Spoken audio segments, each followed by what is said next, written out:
ನಮಸ್ಕಾರ ಸ್ನೇಹಿತರೆ, ನಾನು ಪರಶುರಾಮ್ ಪೇಟ್ಕರ್ ಮೀಡಿಯಾಗೆ ಸ್ವಾಗತ. ಅಧಿಕಾರ ಅಧಿಕಾರ ಈ ಒಂದು ಪದದ ಹಿಂದೆ ಎಷ್ಟು ಶಕ್ತಿ ಇದೆ ಗೊತ್ತಾ? ಒಂದು ಸಹಿ ಕೋಟ್ಯಾಂತರ ರೂಪಾಯಿ ಮೌಲ್ಯ ನಿರ್ಧಾರವಾಗಬಹುದು. ಒಂದು ಆದೇಶಕ್ಕೆ ದೊಡ್ಡ ಸಂಸ್ಥೆ ಬಾಗಿಲು ಮುಚ್ಚಬಹುದು. ಒಂದು ಕ್ರಮದಿಂದಾಗಿ ಸಾವಿರಾರು ಜನರ ಬದುಕಿಗೆ ಪರಿಣಾಮ ಬೀಳಬಹುದು. ಆದರೆ ಅಧಿಕಾರ ಕೈಗೆ ಬಂದಾಗ ಮನುಷ್ಯ ಬದಲಾಗುತ್ತಾನೆಯೇ, ಅಥವಾ ಅಧಿಕಾರ ಜನರಿಗಾಗಿ ಬಳಸಿದಾಗಲೇ ಅದರ ನಿಜವಾದ ಅರ್ಥ ಸಿಗುತ್ತದೆಯೇ? ಈ ಪ್ರಶ್ನೆಗೆ ತಮ್ಮ ಕಾರ್ಯದ ಮೂಲಕ ಉತ್ತರ ಕೊಡುತ್ತಿರುವ ಒಬ್ಬ ಅಧಿಕಾರಿ ಇದ್ದಾರೆ. ಒಬ್ಬ ಬಡ ರೈತ ಕುಟುಂಬದಲ್ಲಿ ಹುಟ್ಟಿ, ಮಣ್ಣಿನ ಮನೆಯಿಂದ ಬರಿಗಾಲಿನಲ್ಲಿ ಶಾಲೆಗೆ ನಡೆದು, ತಂದೆ ತಾಯಿಯೊಂದಿಗೆ ತರಕಾರಿ ಮಾರಾಟ ಮಾಡಿ, ಇಂದು ಮಹಾರಾಷ್ಟ್ರದ ಆಹಾರ ಮತ್ತು ಔಷಧ ಆಡಳಿತ ಆಯುಕ್ತರಾಗಿ ಕುಳಿತಿರುವ ವ್ಯಕ್ತಿ. ಅವರೇ IAS ಅಧಿಕಾರಿ ತುಕಾರಾಮ್ ಮುಂಡೆ. ಇದು ಕೇವಲ ಒಬ್ಬ IAS ಅಧಿಕಾರಿ ಕಥೆಯಲ್ಲ, ಇದು ಕಷ್ಟವನ್ನು ಕಂಡ ಬಾಲಕ ಹೇಗೆ ವ್ಯವಸ್ಥೆಯೊಳಗೆ ಬದಲಾವಣೆಯ ಶಕ್ತಿಯಾದ ಎಂಬ ಕತೆ. ಮಣ್ಣಿನ ಮನೆಯಿಂದ ಆಡಳಿತದ ಕುರ್ಚಿಯವರೆಗೆ. ಮಹಾರಾಷ್ಟ್ರದ ಬೀಡ್ ಜಿಲ್ಲೆ ಮರಾಠವಾಡದ ಬರಪೀಡಿತ ಪ್ರದೇಶ. ಅಲ್ಲಿನ ಸಾಮಾನ್ಯ ಕೃಷಿ ಕುಟುಂಬದಲ್ಲಿ ತುಕಾರಾಮ್ ಮುಂಡೆ ಅವರು ಬೆಳೆದರು. ಕುಟುಂಬಕ್ಕೆ ಕೃಷಿಯೇ ಜೀವನ. ಆದರೆ ಕೃಷಿ ಎಂದರೆ ಇಲ್ಲಿ ಕೇವಲ ಬೆಳೆ ಬೆಳೆಯುವುದಲ್ಲ. ಮಳೆಯ ನಿರೀಕ್ಷೆ, ನೀರಿನ ಕೊರತೆ, ಸಾಲದ ಒತ್ತಡ, ಮತ್ತೆ ಮುಂದಿನ ಹಂಗಾಮಿನ ನಿರೀಕ್ಷೆ. ಚಿಕ್ಕ ವಯಸ್ಸಿನಲ್ಲಿ ತುಕಾರಾಮ್ ಮುಂಡೆ ಈ ಬದುಕನ್ನು ಅನುಭವಿಸಿದವರು. ಬೆಳಗಿನ ಜಾವ ಎದ್ದು ಹೊಲಕ್ಕೆ ನೀರು ಹಾಯಿಸುವುದು, ಪೋಷಕರೊಂದಿಗೆ ವಾರದ ಸಂತೆಯಲ್ಲಿ ತರಕಾರಿ ಮಾರಾಟ ಮಾಡುವುದು, ಸರಳವಾದ ಮಣ್ಣಿನ ಮನೆಯಲ್ಲಿ ಜೀವನ ನಡೆಸುವುದು, ಶಾಲೆಗೆ ಬರಿಗಾಲಿನಲ್ಲಿ ನಡೆದುಕೊಂಡು ಹೋಗುವುದು, ಇವೆಲ್ಲ ಅವರ ಬಾಲ್ಯದ ನೆನಪುಗಳು. ಆದರೆ ಇದೇ ಬದುಕು ಅವರಿಗೆ ಒಂದು ಪ್ರಶ್ನೆಯನ್ನು ಕೆಳಿಸಿತು. ಸರ್ಕಾರದ ವ್ಯವಸ್ಥೆ ಜನರ ಸಾಮಾನ್ಯರ ಬದುಕನ್ನು ಸುಲಭಗೊಳಿಸಬೇಕಲ್ಲವೇ? ಆ ಪ್ರಶ್ನೆಯ ಮುಂದೆ ಅವರ ಗುರಿಯಾಯಿತು. ವ್ಯವಸ್ಥೆಯೇ ಭಾಗವಾಗುವುದಲ್ಲ. ತುಕಾರಾಮ್ ಮುಂಡೆ ಅವರ ಚಿಂತನೆ ಸರಳವಾಗಿತ್ತು. ವ್ಯವಸ್ಥೆಯೊಳಗೆ ಹೋಗಬೇಕು, ಆದರೆ ವ್ಯವಸ್ಥೆಯ ಅನ್ಯಾಯಕ್ಕೆ ತಲೆಬಾಗಬಾರದು. ಯಾವುದೇ ದೊಡ್ಡ ರಾಜಕೀಯ ಕುಟುಂಬದ ಹಿನ್ನೆಲೆ ಇಲ್ಲ, ಆಡಳಿತ ಸೇವೆಯ ಕುಟುಂಬದ ಪರಂಪರೆ ಇಲ್ಲ, ದೊಡ್ಡ ಕೋಚಿಂಗ್ ವ್ಯವಸ್ಥೆಯ ಬೆಂಬಲವಿಲ್ಲ. ಆದರೂ ಪರಿಶ್ರಮದಿಂದ UPSC ಪರೀಕ್ಷೆಯನ್ನು ಬರೆದರು. ತುಕಾರಾಮ್ ಮುಂಡೆ ಅವರು 2005ರಲ್ಲಿ ರಾಷ್ಟ್ರ ಮಟ್ಟದಲ್ಲೇ 20ನೇ ರ್ಯಾಂಕ್ ಪಡೆದು IAS ಅಧಿಕಾರಿಯಾದರು. ಒಬ್ಬ ರೈತನ ಮಗ, ದೇಶದ ಅತ್ಯಂತ ಪ್ರತಿಷ್ಠಿತ ಆಡಳಿತ ಸೇವೆಯ ಅಧಿಕಾರಿಯಾದ. ಆದರೆ ಹುದ್ದೆ ಬದಲಾಯಿತು, ಅವರ ಮೂಲ ಮನುಷ್ಯ ಬದಲಾಗಲಿಲ್ಲ. ಅಧಿಕಾರಕ್ಕೆ ಅವರದೇ ಆದ 3 ಪ್ರಶ್ನೆಗಳು. ತುಕಾರಾಮ್ ಮುಂಡೆ ಅವರ ಆಡಳಿತ ಬಗ್ಗೆ ಮಾತನಾಡುವಾಗ 3 ಪದಗಳು ಮುಖ್ಯವಾಗ್ತವೆ. ಒಂದು ಕಾನೂನು, ಮತ್ತೊಂದು ನೈತಿಕತೆ, ಇನ್ನೊಂದು ಸಾರ್ವಜನಿಕ ಹಿತ. ಯಾವುದೇ ನಿರ್ಧಾರ ತೆಗೆದುಕೊಳ್ಳುವ ಮೊದಲು ಇದು ಕಾನೂನುಬದ್ಧವೇ, ಇದು ನೈತಿಕವೇ, ಇದು ಜನರ ಹಿತಕ್ಕಾಗಿಯೇ ಎಂಬ ಪ್ರಶ್ನೆಗಳನ್ನು ಅವರು ಮುಂದಿಡುತ್ತಿದ್ದಾರೆ. ಇದೇ ಕಾರಣಕ್ಕೆ ಅವರ ಆಡಳಿತ ಶೈಲಿ ಕೆಲವರಿಗೆ ಕಠಿಣವಾಗಿ ಕಾಣಬಹುದು. ಆದರೆ ಪ್ರಜಾಪ್ರಭುತ್ವದಲ್ಲಿ ಅಧಿಕಾರಿಯ ಜವಾಬ್ದಾರಿ ಎಲ್ಲರನ್ನ ಖುಷಿಪಡಿಸುವುದಲ್ಲ, ಕಾನೂನನ್ನು ಪಾಲಿಸುವಂತೆ ಮಾಡುವುದು, ಜನರ ಹಿತವನ್ನು ಕಾಪಾಡುವುದು. ಅದೇ ನಿಜವಾದ ಆಡಳಿತ. ವರ್ಗಾವಣೆ. ಆದರೆ ನಿಲುವು ಬದಲಾಗಲಿಲ್ಲ. ತುಕಾರಾಮ್ ಮುಂಡೆ ಅವರ ವೃತ್ತಿ ಜೀವನದಲ್ಲಿ ವರ್ಗಾವಣೆಗಳು ಹೊಸದೇನಲ್ಲ. ವರದಿಗಳ ಪ್ರಕಾರ 2 ದಶಕಗಳಿಗೂ ಹೆಚ್ಚು ಸೇವೆಯಲ್ಲಿ ಅವರು ಅನೇಕ ಬಾರಿ ವರ್ಗಾವಣೆಯಾಗಿದ್ದಾರೆ. ಒಂದು ಹುದ್ದೆಯಲ್ಲಿ ಕೆಲಸ ಆರಂಭಿಸುತ್ತಾರೆ, ಆಡಳಿತದಲ್ಲಿ ಬದಲಾವಣೆ ತರಲು ಪ್ರಯತ್ನಿಸುತ್ತಾರೆ, ವಿವಾದಗಳು ಎದುರಾಗುತ್ತವೆ, ವರ್ಗಾವಣೆ ಆಗುತ್ತದೆ. ಮತ್ತೊಂದು ಜಾಗ, ಮತ್ತೊಂದು ಜವಾಬ್ದಾರಿ. ಹೀಗೆ ಅವರ ಕಠಿಣ ಆಡಳಿತದ ಶೈಲಿಯಿಂದಾಗಿ ವರ್ಗಾವಣೆ ಆಗ್ತಾ ಇದ್ದಾರೆ. ಮತ್ತೆ ಅದೇ ಕಠಿಣ ಆಡಳಿತ ಶೈಲಿ. ಆದರೆ ಇಲ್ಲಿ ಒಂದು ಮುಖ್ಯವಾದ ಪ್ರಶ್ನೆ. ವರ್ಗಾವಣೆ ವ್ಯಕ್ತಿಯ ಹುದ್ದೆಯನ್ನು ಬದಲಾಯಿಸಬಹುದು, ಆದರೆ ಅವರ ನಂಬಿಕೆಯನ್ನು ಬದಲಾಯಿಸಬಹುದೇ? ತುಕಾರಾಮ್ ಮುಂಡೆ ಅವರ ಕಥೆಯಲ್ಲಿ ಉತ್ತರ ಸ್ಪಷ್ಟವಾಗಿದೆ. ಹುದ್ದೆಗಳು ಬದಲಾಗಿವೆ, ಆದರೆ ಕೆಲಸದ ಮೇಲಿನ ನಿಲುವು ಬದಲಾಗಿ. ಜನರ ಬಳಿಗೆ ಹೋದ ಅಧಿಕಾರಿ. ಹೌದು, ತುಕಾರಾಮ್ ಮುಂಡೆ ಅವರು ಜನರ ಬಳಿಗೆ ಹೋದ ಅಧಿಕಾರಿಯಾಗಿದ್ದಾರೆ. ಅಧಿಕಾರಿ ಎಂದರೆ ಕಚೇರಿಯಲ್ಲಿ ಕುಳಿತು ಕಡತಗಳಿಗೆ ಸಹಿ ಹಾಕುವ ವ್ಯಕ್ತಿ ಎಂಬ ಕಲ್ಪನೆ ಇದೆ. ಆದರೆ ತುಕಾರಾಮ್ ಮುಂಡೆ ಅವರು ಅದನ್ನು ಬದಲಿಸಲು ಪ್ರಯತ್ನಿಸಿದರು. Walk with the commissioner.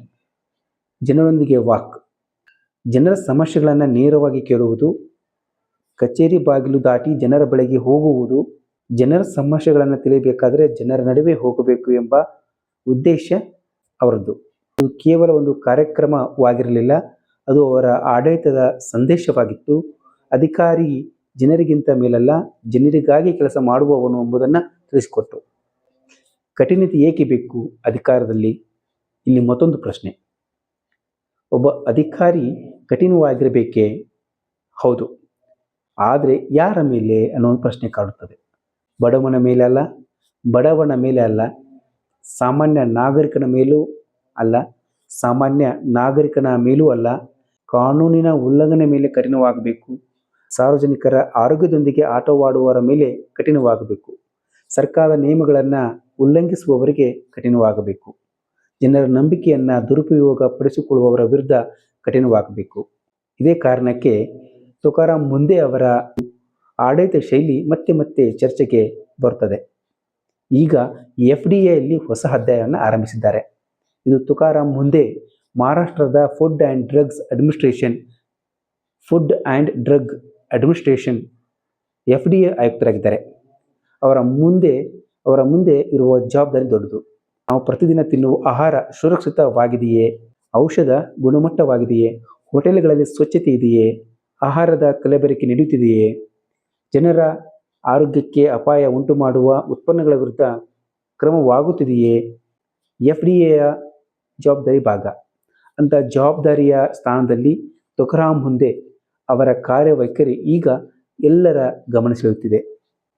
ಬಾಲಿವುಡ್ವರೆಗೂ ತಲುಪಿದ FDA ನೋಟಿಸ್.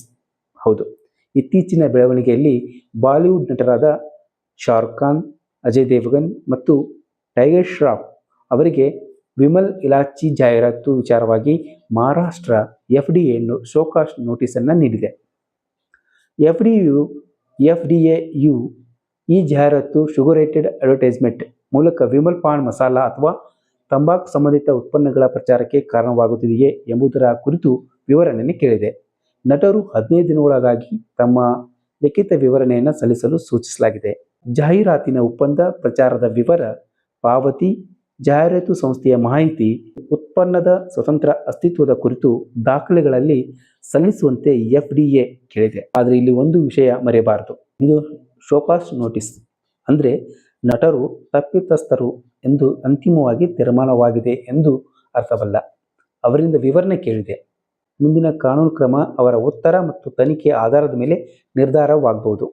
ದೊಡ್ಡವರಿಗೂ ಕೂಡ ಒಂದೇ ಕಾನೂನು. ಈ ಪ್ರಕರಣ ನಮ್ಮ ಮುಂದೆ ಮತ್ತೊಂದು ದೊಡ್ಡ ಪ್ರಶ್ನೆಯನ್ನು ಇಡುತ್ತದೆ. ಒಬ್ಬ ಸಾಮಾನ್ಯ ವ್ಯಕ್ತಿಯು ಕಾನೂನು ಪಾಲಿಸಬೇಕು. ಹಾಗಾದರೆ ದೊಡ್ಡ ಕಂಪನಿಯು ಕೂಡ ಕಾನೂನನ್ನು ಪಾಲಿಸಬೇಕಲ್ಲವೇ? ಸೆಲೆಬ್ರಿಟಿಯು ನಿಯಮ ಪಾಲಿಸಬೇಕಲ್ಲವೇ? ಪ್ರಭಾವಿ ವ್ಯಕ್ತಿಯೂ ಕೂಡ ಕಾನೂನಿಗೆ ಉತ್ತರಿಸಬೇಕಲ್ಲವೇ? ಪ್ರಜಾಪ್ರಭುತ್ವದ ಸೌಂದರ್ಯವೇ ಇಲ್ಲಿ ಅಡಗಿದೆ.